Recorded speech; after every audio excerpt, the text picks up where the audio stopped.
نحمدہ ونصلی ونسلم علی رسولہ الکریم اما بعد۔ محترم ماؤ، بہنوں اور بیٹیوں، صراط مستقیم کورس کا آج 5واں سبق ہے۔ آج کے سبق میں بھی انشاءاللہ 5 باتیں بیان ہوں گی۔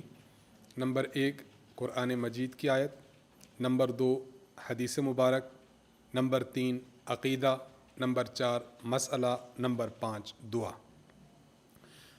بسم اللہ کرتے ہیں قرآن مجید کی آیت سے۔ سورۃ البقرہ آیت نمبر 163۔ اللہ تعالیٰ فرماتے ہیں: اعوذ باللہ من الشیطان الرجیم، بسم اللہ الرحمن الرحیم۔ وَإِلَٰهُكُمْ إِلَٰهٌ وَاحِدٌ لَا إِلَٰهَ إِلَّا هُوَ الرحمن الرحیم۔ اور معبود تم سب کا ایک ہی معبود ہے، اس کے سوا کوئی معبود نہیں، وہ بڑا مہربان نہایت رحم کرنے والا ہے۔ معبود اس ذات کو کہا جاتا ہے کہ جو ذات عبادت کے لائق ہو۔ عبادت صرف اسی کی جائے، اس کے علاوہ کسی اور کی عبادت نہ کی جائے۔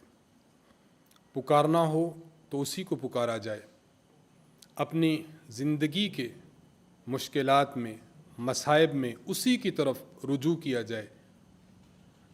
عبادت کی جتنی بھی اقسام ہیں، چاہے وہ نماز ہے، چاہے روزہ ہے، چاہے حج ہے، چاہے مانگنا ہے، نظر و نیاز ہے، یا استعانت اور مدد چاہنا ہے، یہ ساری کی ساری عبادات اسی ذات کے لیے ہو، اور وہ ذات اللہ تعالیٰ کی ذات ہے۔ اس سے ہمیں یہ درس ملا کہ ہم نے الہ اور معبود صرف خدا کی ذات کو سمجھنا ہے۔ اللہ کی ذات کے علاوہ کسی اور کے سامنے اپنی جبین نیاز کو نہیں ٹکانا۔ اس لیے انسان کو ہمیشہ یہ ہونا چاہیے کہ اللہ تعالیٰ ہی کی عبادت کرے اور خدا تعالیٰ ہی کو واحد سمجھے، اور اللہ تعالیٰ ہی کو اپنا الہ، معبود، کارساز سمجھے۔ اور اسی کے ساتھ اللہ تعالیٰ فرماتے ہیں هو الرحمن الرحیم، اللہ تعالیٰ کی ذات رحمان بھی ہے اور رحیم بھی ہے۔ سبق نمبر 1 میں ہم نے عرض کیا تھا، رحمان اس ذات کو کہا جاتا ہے کہ جو عام الرحمت ہو، جس کی رحمت ہر ایک پر ہو، اپنوں پر بھی ہو، بیگانوں پر بھی ہو، اپنی عبادت کرنے والوں پر بھی ہو اور اپنا انکار کرنے والوں پر بھی ہو، مسلمانوں پر بھی ہو، کافروں پر بھی ہو۔ تو ایسی ذات کو کہا جاتا ہے رحمان۔ رحیم اس ذات کو کہا جاتا ہے کہ جس کی رحمت تام ہو، جس کی رحمت اپنے لوگوں پر ہو، جس کی رحمت صرف مومنین مسلمین پر ہو۔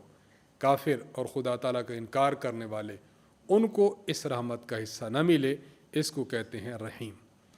اس لیے علماء فرماتے ہیں الرحمن فی الدنیا والرحیم فی الآخرہ، کہ اللہ تعالیٰ کی صفت رحمان کا مظہر یہ دنیا میں اجاگر ہوتا ہے، اور اللہ تعالیٰ کی صفت رحیم یہ آخرت میں انشاءاللہ ظاہر ہوگی، کہ اللہ تعالیٰ کی رحمت کے امیدوار صرف اور صرف مومنین ہوں گے جن پر رحمت برسے گی۔ اس وقت کافروں کے لیے جہنم اور عذاب کا فیصلہ ہوگا۔ نمبر 2 حدیث مبارک۔ محترم ماؤ، بہنوں اور بیٹیوں، آج کی حدیث مبارک حضرت ابو ہریرہ رضی اللہ تعالیٰ عنہ ارشاد فرماتے ہیں کہ رسول اللہ صلی اللہ علیہ وسلم نے فرمایا: ان للہ 99 اسما 100 الا واحدہ۔ اللہ تبارک و تعالیٰ کے 99 نیمز ہیں۔ من احصاہ دخل الجنہ، جو بندہ ان ناموں کو یاد کرتا ہے وہ جنت داخل ہو جاتا ہے، یعنی اس کا جو اللہ تعالیٰ اس کے مقدر میں جنت لکھ دیتے ہیں۔ تو یہ بہت ہی مبارک اور بہت ہی بابرکت چیز ہے کہ ہم ان اسماء کو، ان ناموں کو یاد کریں۔ آپ خود بھی یاد کیجئے اور اپنے بچوں کو بھی یاد کرائیے۔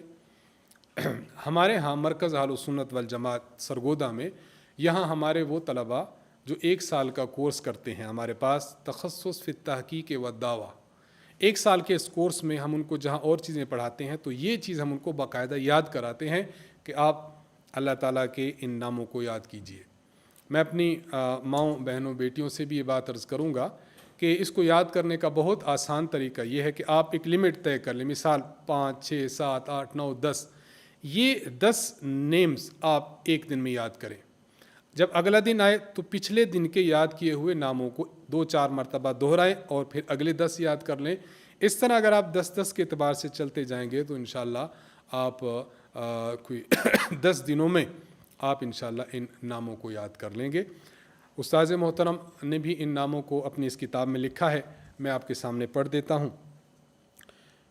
هو اللہ الذی لا الہ الا هو الرحمن الرحیم الملک القدوس السلام المؤمن المہیمن العزیز الجبار المتکبر الخالق الباری المصور الغفار القہار الوہاب الرزاق الفتاح العلیم القابض الباسط الخافض الرافع المعز المذل السمیع البصیر الحکم العدل اللطیف الخبیر العلیم العظیم الغفور الشکور العلی الکبیر الحفیظ المقیت الحسیب الجلیل الکریم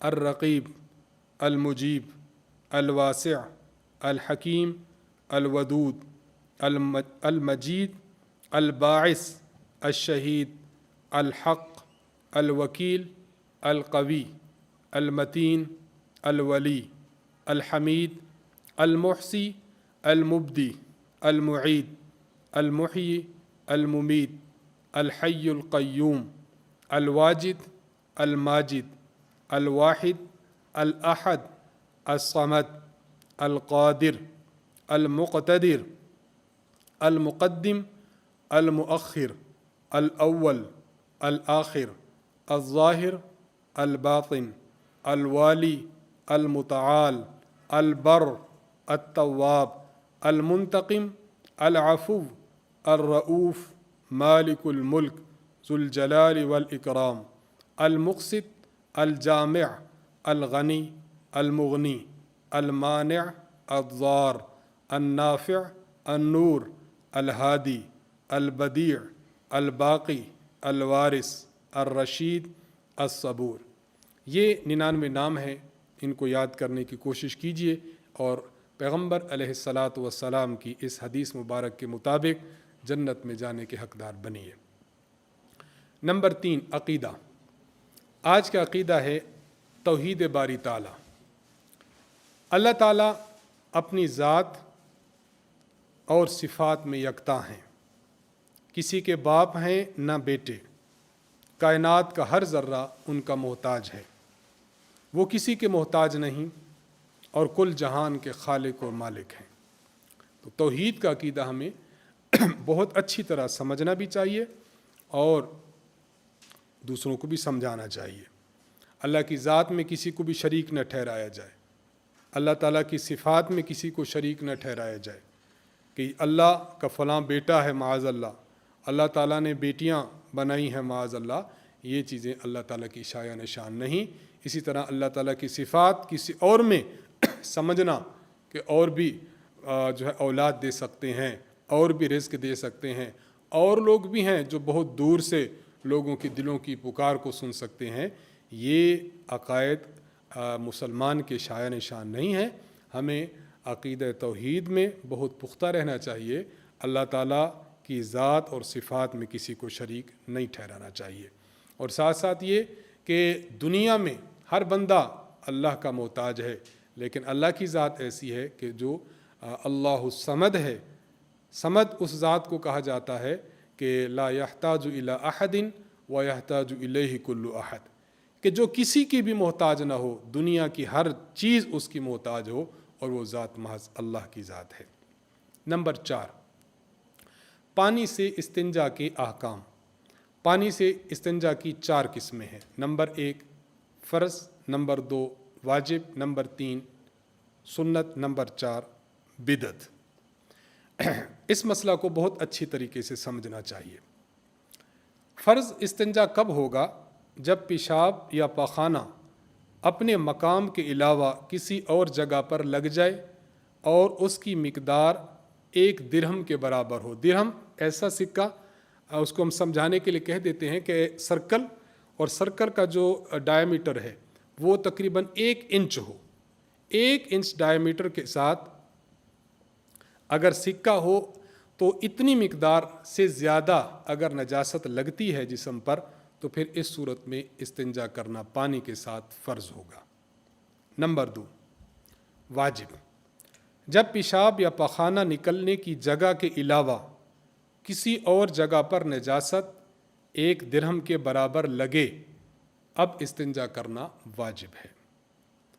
نمبر 3، استنجا سنت کب ہوگا؟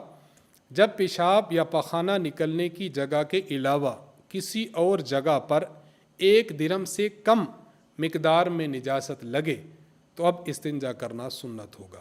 ان تینوں کو کیٹیگریز کے اعتبار سے یاد رکھنا چاہیں. 1 درہم سے زائد مقدار میں لگے تو فرض، 1 درہم کے برابر مقدار میں لگے تو واجب، اور 1 درہم کی مقدار سے کم میں لگے تو سنت ہے. نمبر 4، استنجا کی وہ قسم جو بدعت ہے کہ خام خواہ انسان استنجا کرتا پھرے بغیر کسی وجہ کے، تو یہ بدعت ہے. جسم سے ہوا خارج ہوئی اور استنجا شروع کر دیا تو یہ استنجا بدعت کہلائے گا. نمبر 5، آج کی دعا. وضو شروع کرتے وقت اور وضو کے درمیان میں ایک دعا ہے، اس کو پڑھنا چاہیے. وضو جب شروع کرے انسان تو یہ دعا پڑھے، بسم اللہ الرحمن الرحیم، کہ میں اللہ تعالیٰ کے نام لے کر اپنا وضو شروع کرتی ہوں جو رحمان بھی ہے اور رحیم بھی ہے. جب وضو کا درمیان ہو تو درمیان میں یہ دعا پڑھنی چاہیے، اللہم اغفر لی ذنبی ووسع لی فی داری وبارک لی فی رزقی. اللہم اغفر لی ذنبی ووسع لی فی داری وبارک لی فی رزقی.